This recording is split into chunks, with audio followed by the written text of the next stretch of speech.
The orderly clerk knocked on my barracks door at 5 minutes after 5 on the morning of the 21st of January and said, in the flat voice that men use when they are passing a thing larger than themselves, "Velmer, the forecourt rotation at 10, post 1. You are relieving Halford." I sat up in my bunk in the dark. I did not turn the lamp on. I said, "Acknowledged Corporal Anstey." He closed the door. I heard his boots go down the corridor to the next man's door, and I sat in the dark of my room with my feet on the cold floor, and I understood, in the way a young man understands a thing that has been quietly arranged above his head by older men, that I had been chosen. My name is Owen Velmer. I am 26 years old. I have served 4 years in the ceremonial battalion of the House of Tarvanwick.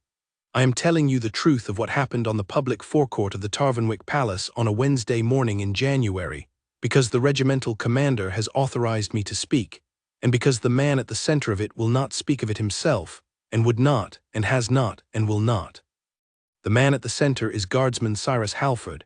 He is 65 years old. He stood post 1 on the public forecourt of the House of Tarvanwick for 42 years. He stood it under 3 monarchs. He stood it in summer rain that ran inside his collar, in winter snow that froze along the brim of the bearskin, in the long July heat when the cobblestones throw the sun up into a man's face like a slap. He stood it 6 days a week for 42 years, and on the 21st of January, which is the day the regulations stand a man down from active ceremonial service in the year of his 65th birthday, he was to stand it for the last time, and I was to relieve him. I shaved by the small mirror over my basin in the dark. I put on the dress tunic. I checked the brass with a soft cloth, checked the white gloves for any mark, checked the leather of the chinstrap and the polish of the boots, and my hands shook once when I lifted the rifle from the rack and then did not shake again. I drank 1 mug of tea standing in the mess. I did not eat. The men at the long table did not look at me directly. Sergeant Brennan, head of the morning rotation detail, came past my shoulder on his way out and put one hand flat between my shoulder blades for a count of 2 and walked on without speaking.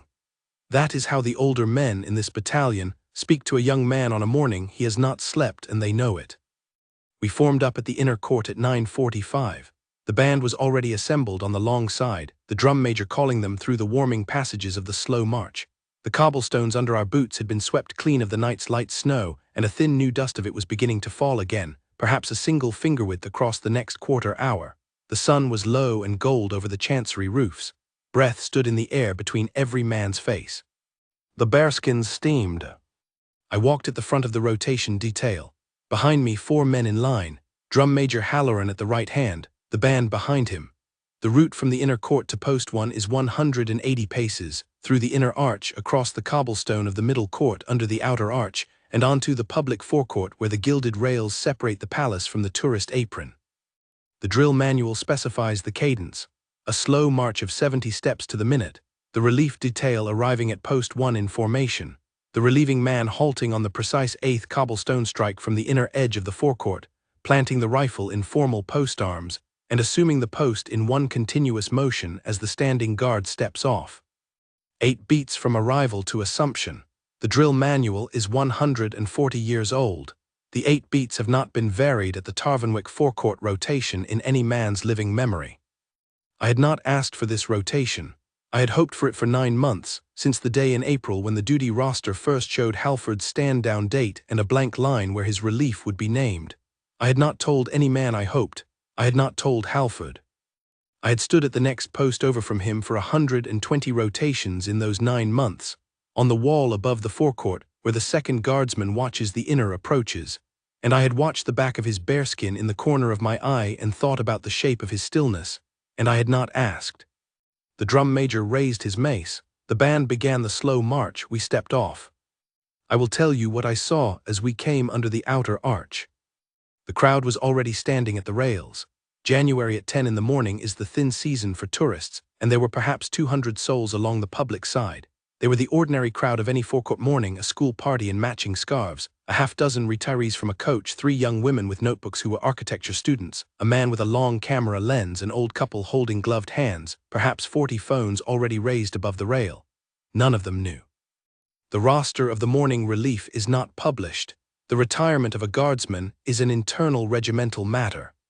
To the crowd, this was the 10 o'clock rotation of any Wednesday in winter, a ceremony they would post that evening with a caption about the bearskins and the snow. Halford was at post 1. He stood as he had stood for 42 years, the rifle at his right shoulder, the white glove on the stock, the chin strap exact, the bearskin towering, the eyes forward. The cobblestone at his heels had been polished by the heels of his own boots into a slight smooth declivity, a hollow the width of 2 coins worn into the stone by 42 years of a single man's stance. I had seen the hollow in the stone before. Every guardsman at Tarvanwick had seen it.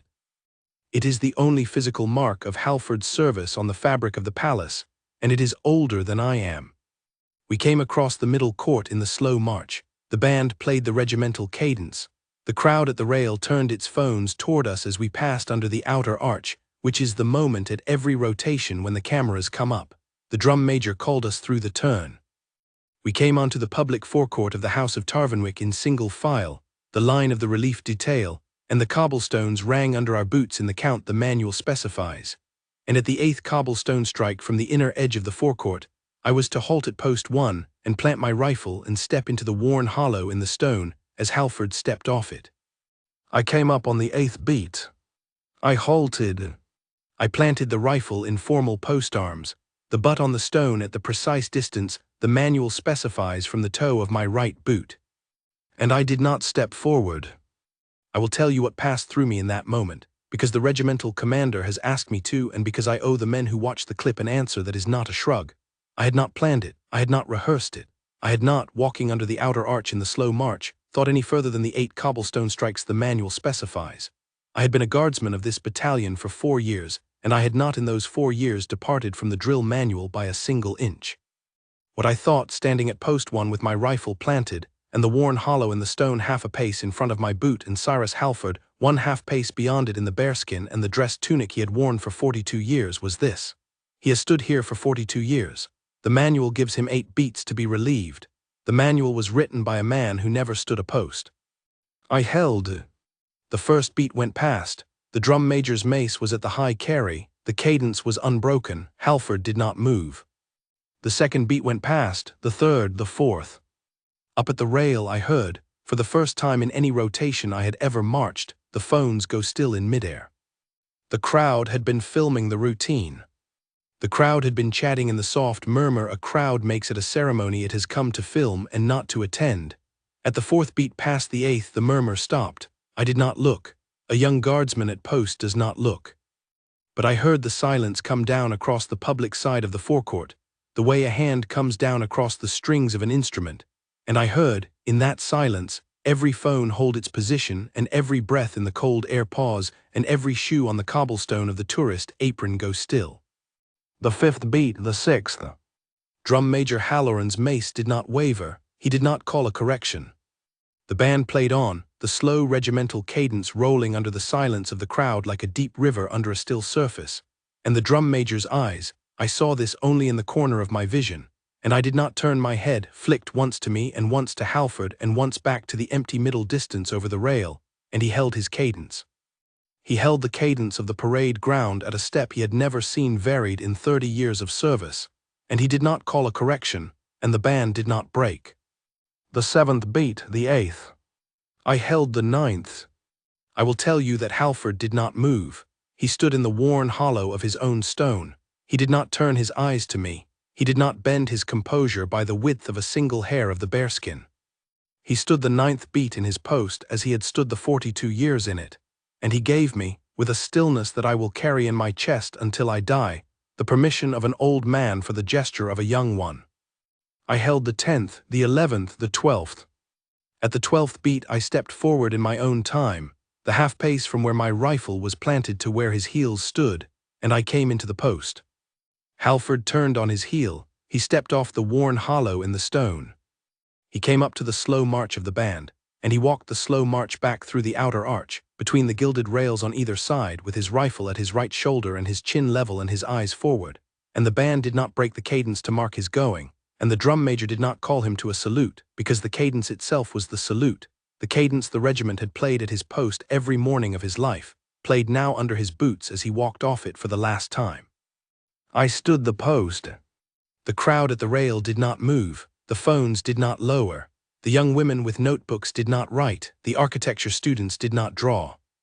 The old couple stood with their gloved hands still locked together at the railing, and the man with the long camera lens did not press the shutter, and the school party of small girls in matching scarves stood as still as the bearskins, and the silence on the public side of the forecourt held until Halford had passed under the outer arch and into the middle court, and was gone from the line of sight of any camera at the rail.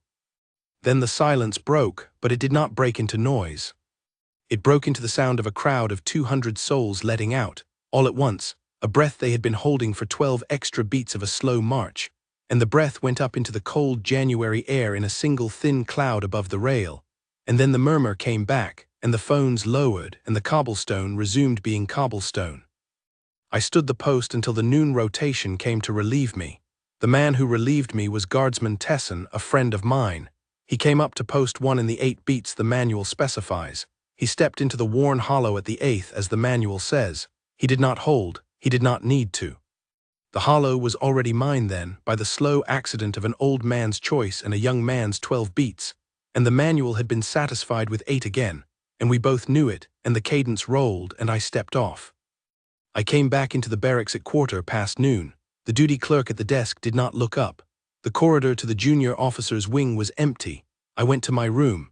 I unstrapped the chin strap and lifted off the bearskin and set it on its stand, and I stood for a moment with my hands flat on the small dresser, and I thought, I will be on report by sundown.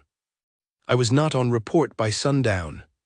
What had happened on the forecourt at 10 o'clock that morning had, by 12:30, been uploaded under 112 separate accounts.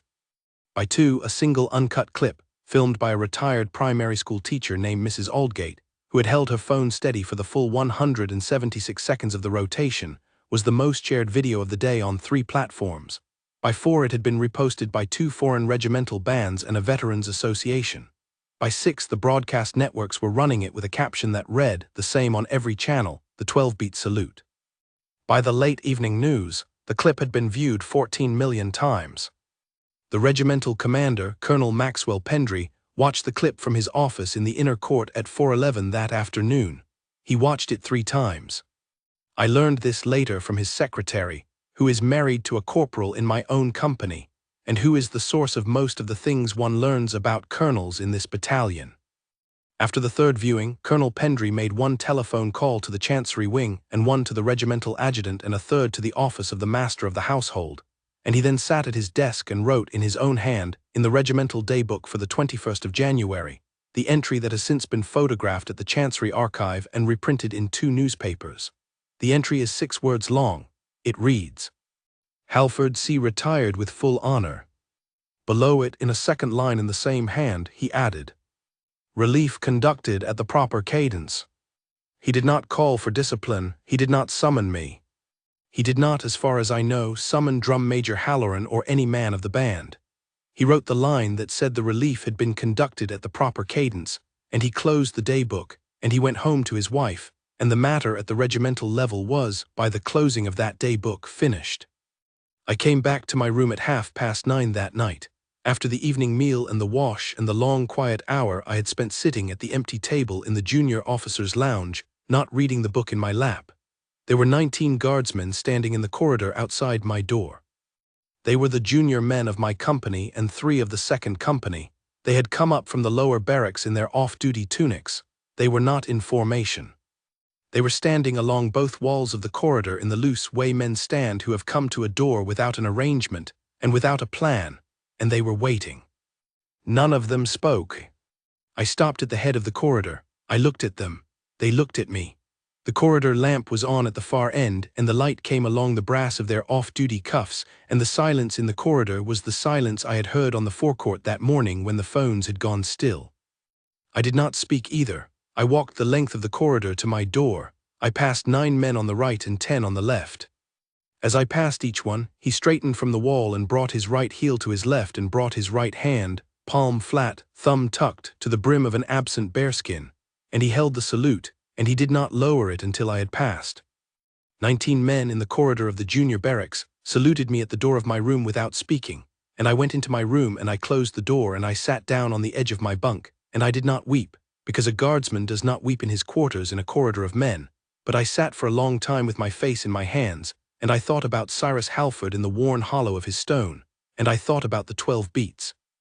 And I thought about the manual that had been written by a man who never stood a post.